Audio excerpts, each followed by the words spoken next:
በስመ አብ ወወልድ ወመንፈስ ቅዱስ አሐዱ አምላክ አሜን።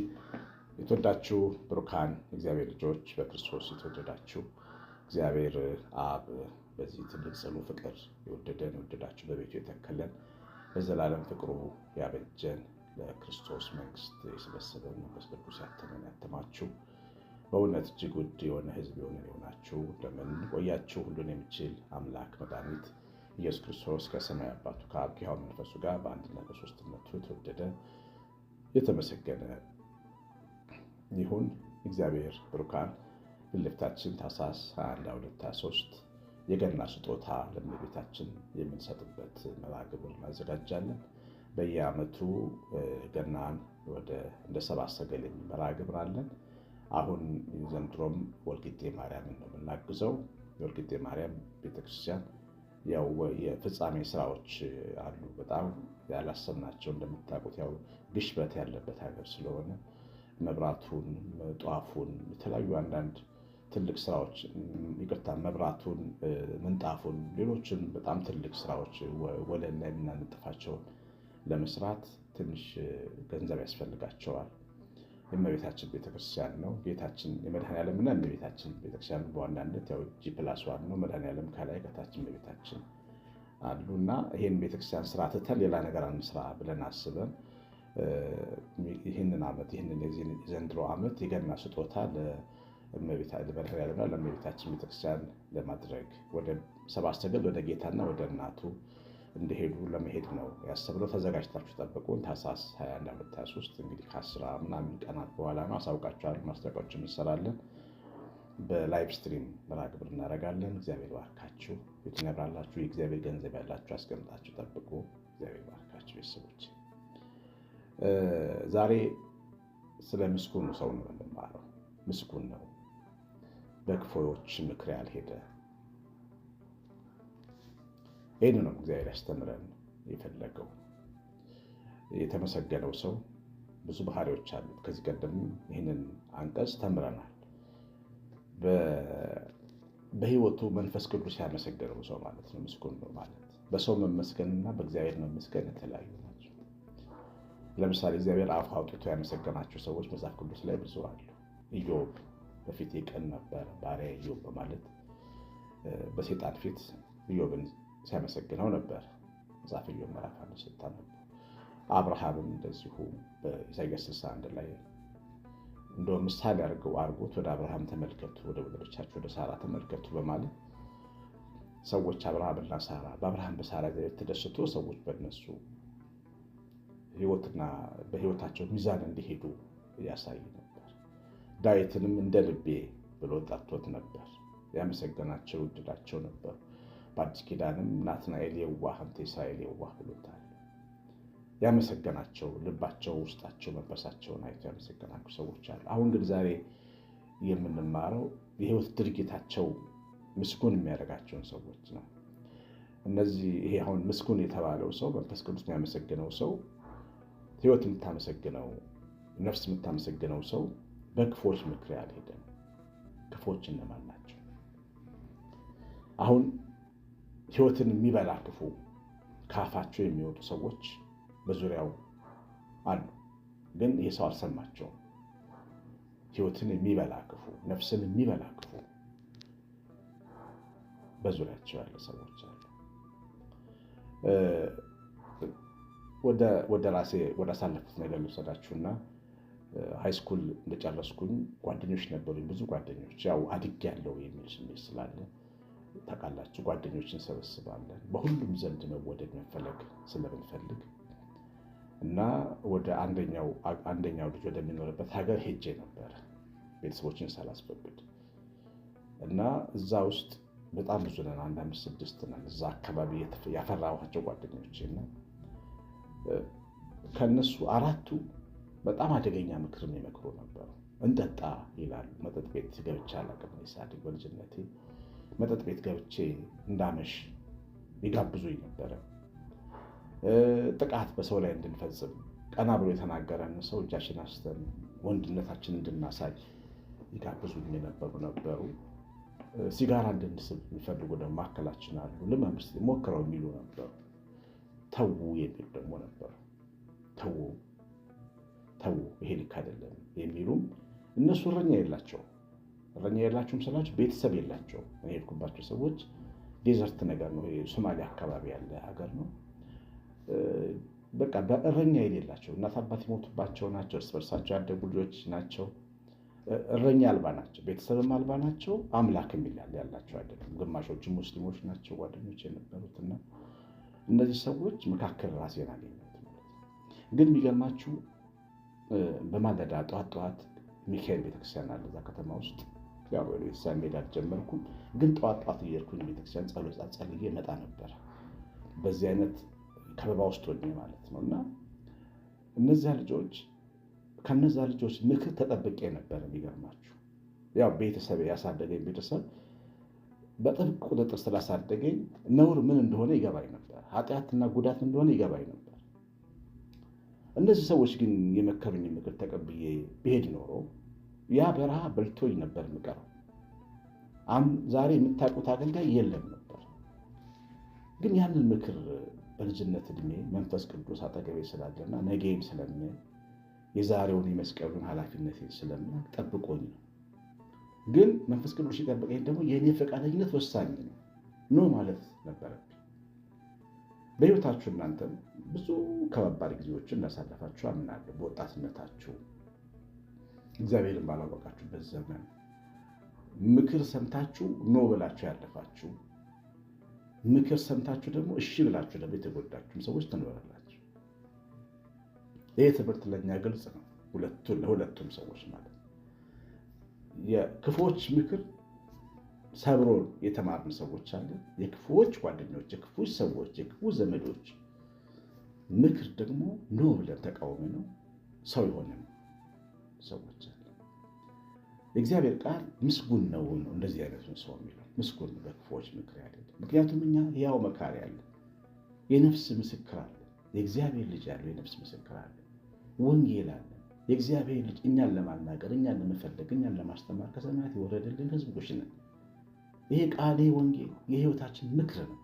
ሌላ ምክር፣ ተቃራኒ ምክር፣ ከዚህ ሀሳብ ውጭ የሆነ ምክር ሕይወታችንን እንዲሰብር ከሚፈልግ ጠላት የሚመጣ ምክር። ያው ሁለቱ ነው ፊት ለፊታችን ይመጡት። በቀኛችን ክርስቶስ፣ በግራችን ጠላት ይቆማል። ባለፈው ታስታውሱ ከሆነ ስለ ሳራና አብርሃም ስንማር የአብርሃም አምላክ በአብርሃም ቤት በመጣ ጊዜ ሳራ ወዴት ናት? የዛሬ ዓመቱን ልጅ ትወልዳለች ሲል ሳራ ስቃለች አይደለም? ልቧ ውስጥ የተሰማት ስሜት ነው። ያረጀች ሴት ትወልዳለች? የዛሬው እንግዳማ አሮጊት መሆኔን አላወቀም ብላለች። ያለችው ግን ልቧን ሰምታ ነው። ልቧ ውስጥ ደግሞ ጠላት ምክር ይሰጣል። ተሻለ አትወልጂም፣ እያታለለሽ ነው ይላታል። እግዚአብሔር ሲናገር ሳራን ደግሞ የሚናገር ተቃራኒ ልቧ ውስጥ ይሰማታል። ሳራ ልቧን የሚመስላት፣ ሀሳቧ ማስተዋሏን የሚመስላት፣ ግን የጠላት ጥቃት ነው። እያችሁ በይሁዳ ልብ ሀሳብ አገባ እንደሚል በሀሳብ በውስጣችን ቀናውን ምክር፣ ወንጌልን፣ ጽድቅን፣ በጎነትን፣ እምነትን፣ ብርታትን ስናስብ ተቃራኒውን ደግሞ በልባችን ውስጥ እናገኛለን። ያንን ሀሳብ ተቀብላ ሳራ ስስቅ ለምን ሳቅሻላት? እግዚአብሔር ደነገጠች፣ ወዲያው አፈገፈገች። ከዛ አለማመን ረና ያልሳኩ ዛቅሽ እንጂ በእግዚአብሔር የሚስታው ነገር አለ እንዴ ሲላት ወዲያው ልቧ ተቀበለ። ያንን ከእግዚአብሔር በሆነ ነገር ላይ እንዴት ሰው ይስቃል? ከላይ በሆነው በእግዚአብሔር ችሎታ ላይ እንዴት እግዚአብሔር ትከሻ ላይ ሰው ትከሻ እኩል አይደል? ሰው የማይችለውን እግዚአብሔር ይችላል ቢባል ሰው ለምን ይስቃል? አለችና መለሰ። አያችሁ፣ ክፉ ምክር ይውላችሁ፣ ክፉ ምክር ከተለያየ አቅጣጫ ይመጣል። የመጀመሪያው ክፉ ምክር የሚመጣው ከልባችን። ሰው ከገዛ ልቡ ከተጠነቀቀ ይውላችሁ እግዚአብሔር ወዳሰበለት መድረሱ አይቀርም። የሚሰማንን ሁሌ በተደጋጋሚ ነው የማነሳው። ልባችንን እያዳመጥን የምንወስን፣ እያዳመጥን የምንጠላ፣ እያዳመጥን የምንወድ፣ እያዳመጥን የምንከተል ከሆንን አደገኝ። አንድ ወዳጅ ነበረኝ፣ ልቤን እሰማለሁ ይላል። በጣም አደገኛ ነገር፣ የሚታመን እንዳይመስላችሁ። ግብዝ ነው የኛ ልብ። ጠላት ሊዘራበት ይችላል ሀሳብ። ስምዖን ጴጥሮስ ጌታን ይወድ ነበር። መረቡን ጥሎ ቤተሰቡን ጥሎ ነው ጌታን የተከተለው። ጌታችን ስለመሞት ሲናገር አይሞት፣ አትሙት፣ አያርግብህ፣ አይሆንብህ ብሎ ጮኸ። ሰይጣን በልቡ ዘርዘርቶ ነበር። ሰይጣን የዘራበት ቀን አያውቅም ስሙ። ሰይጣን እንደነበረ በውስጡ ያስቀመጠው ይህን ሀሳብ ጌታ ላይ ነገረው። ወግድ አንተ ሰይጣን ሲለው ጴጥሮስ ተነገጠ። ለካ ተሳስቶ ነበር። እና አንዳንዴ ሳናውቀው በውስጣችን ዘሩ ተዘርቶበት ሊገኝ ይችላል። ክፉ ሀሳብ፣ ከእግዚአብሔር ሀሳብ ተቃራኒ ሀሳብ ልንሰማ እንችላለን። በዚህ ምክንያት ከእግዚአብሔር ፍቃድ ጋር ልንጋጭ እንችላለን። ስለዚህ ልባችን ውስጥ አንዳንድ የሚመጡ ጨለምተኛ ሀሳቦች ሕይወታችን የሚረብሹ ከሆኑ ይህን ሀሳብ በመቃወም ሰው ማሸነፍ ይችላል። እግዚአብሔርን ሀሳብ መከተል ይችላል። ምስጉን ነው የክፉዎችን ምክር ያልሰማ። ሌላው ኔጌቲቭ ነገሮችን፣ ጨለምተኛ ነገሮችን፣ ሰባሪ ነገሮችን የሚነግሩ ሰዎች እንደነዛ እንደ 11 ሽማግሌዎች ከነዓንን ሰልለው እንደመጡ እንደ 10 ሽማግሌዎች ክፉ የሚያወሩ አንወርስም፣ አንገባም፣ ይገሉናል፣ ያጠፉናል፣ ከባድ ኑሮ ከባድ ነው፣ ፖለቲካ ከባድ ነው፣ መንግስት ከባድ ነው፣ ቤተክርስቲያን ችግር አለ፣ እንደዚህ ችግር የሚሉ ሰዎች ምክራቸውን ከመስማት መጠበቅ ያስፈልጋል። አያችሁ፣ እናንተ አሁን በወንጌል ስለ እምነት እየተማራችሁ እግዚአብሔር አለ እየተባላችሁ ልባችሁን እያረጋጋችሁ ደግማችሁ እነዚህ ሰዎች ደግሞ ሲሰሟችሁ ጨለማ እየነገሯችሁ መቆም አትችሉ። ምስጉኑ ሰው እነዚህ ነው የማይሰማ። በፍጹም አልሰማም ማለት ያስፈልጋል። በፍጹም አልሰማም ማለት ያስፈልጋል። አንድ ክፍለ ሀገር ሄድንና ተሰብስበን እንወያያለን። በውይይቱ መካከል ቤቱን ጨለማ ሞላው። ጨለማ ነው ቤቱ፣ ብርሃን ነው። ሰው ጋብዞን ነው ሄድነው አንድ ቤት ምግብ ልንመገብ። የተሰበሰበው ሰው በአጠቃላይ የሚያወራው እጅግ የሚያስፈራ ነገር ግን ደግሞ እኔ አሁን እንደ መንፈሳዊ አገልጋይ ስመረምረው ከማያምን ልብ የሚወጣ ሀሳብ ነው። መሬት ላይ ያለ አይደለም፣ ልብ ውስጥ ያለ ሀሳብ ነው። ግምት ነው፣ ፍርሃት ነው። ግን ተነስቼ ይቅርታ አድርጎልኝ ልክ አይደለም አልኩኝ። ተቃወምኩ። የሚሰማኝ ሰማኝ። እኛ እግዚአብሔር ልጆች ነን፣ እግዚአብሔር ሕዝብ ነን። ከጥንት ዘመን ጀምሮ በአባቶቻችን ዘመን ጀምሮ የመጣ አምላክ፣ የታመነ አምላክ ነው ያለን። እኛ እንኳን ልጆቻችን ተንከባክበን እንይዛለን አይደለም? በጥሩ እቅድ አይደለም የምንመራው ቤታችንን። እግዚአብሔር ይሄን የማይመራው መሬት ውስጥ ነው ያለ ነው።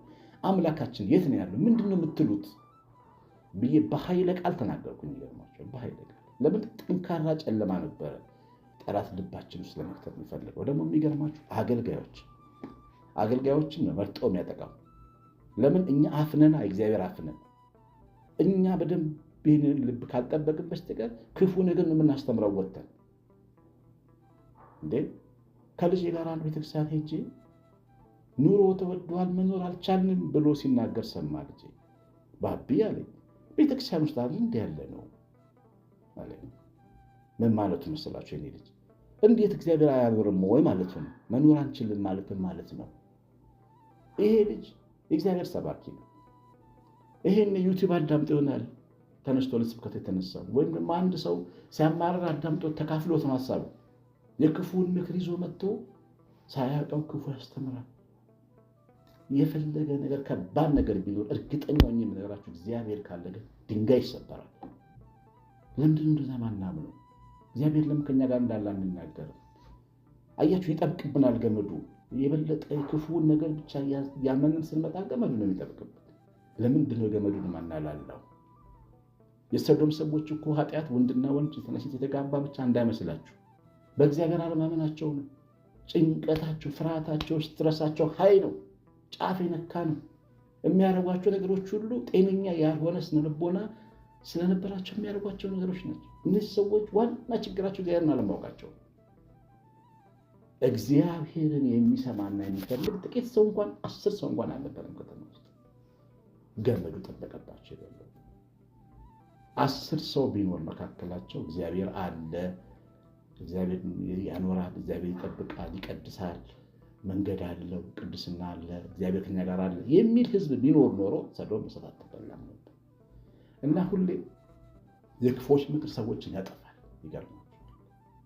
ጨለምተኛ ሰዎች፣ ጥቁር ወሬ የሚያወሩ ሰዎች ተጠንቃችሁ ነው። ከነዚህ ሰዎች ምክር ከተጠበቃችሁ አትወድቁ። የእስራኤል ልጆች ለሁለት ተከፍለዋል።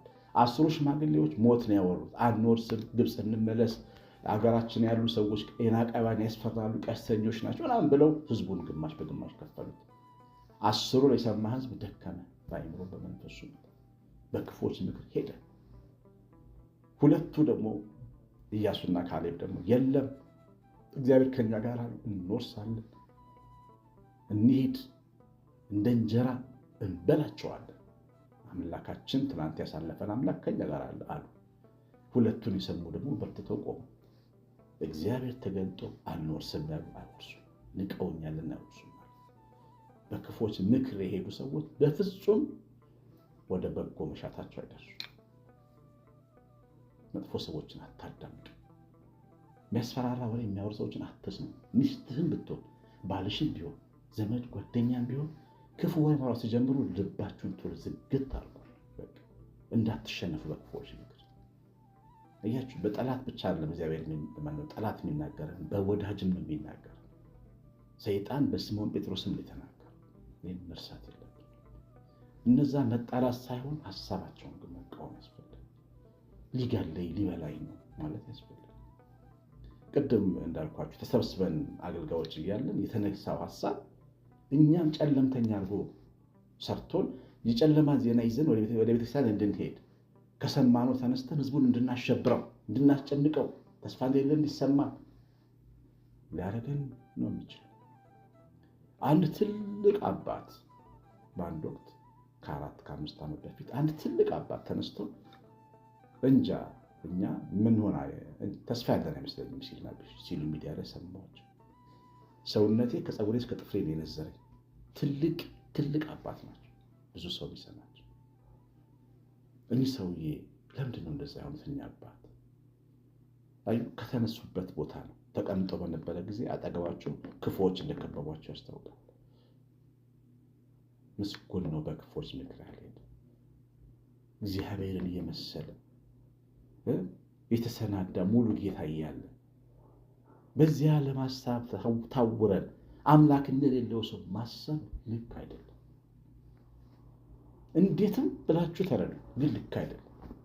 እንዴትም ብላችሁ እግዚአብሔር የሚባል አምላክ አለ። እስቲ ለኛ እነዚህን ከዋክብት የሚመግብና የሚያኖር አምላክ እስቲ እኛ መኖር ያቅተው?